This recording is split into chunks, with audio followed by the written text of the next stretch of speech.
question আমাক দিছে a train is moving at a uniform on speed of 75 km/h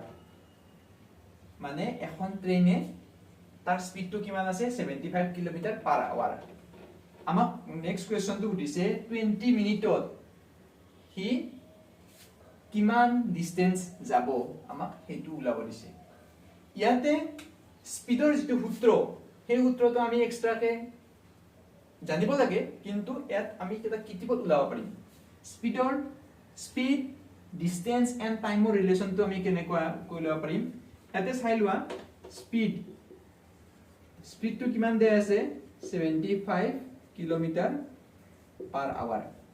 গতিকে ইয়াৰ পৰা আমি সূত্ৰটো আমি কেনেকৈ উলাব পাৰিম speed is equal two kilometre মানে কি ডিসটেন্স আৰু আৱাৰ মানে কি ঘন্টা আৱাৰ মানে কি সময় টাইম গতিকে speed is equal to distance divided by time এই সূত্ৰটো আমি কোৱেশ্চনটোৰ পৰা উলাই লৈলো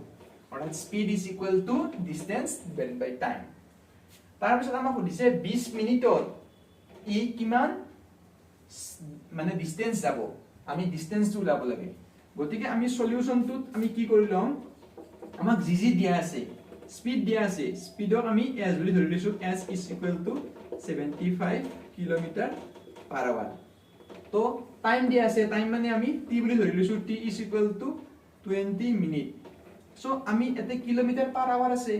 গতিকে আৱাৰ টু এতে মিনিট হৈ আছে গতিকে এটো যদি আমি আৱাৰত লিখিব লগা হয় t2 20 হৰণ 60 তেতিয়া আমি এটো কি লিখিব পাৰো আৱাৰ লিখিব পাৰো হৈ গল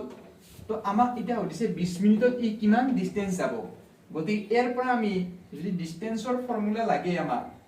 এটা distance DISTANS distance is equal two speed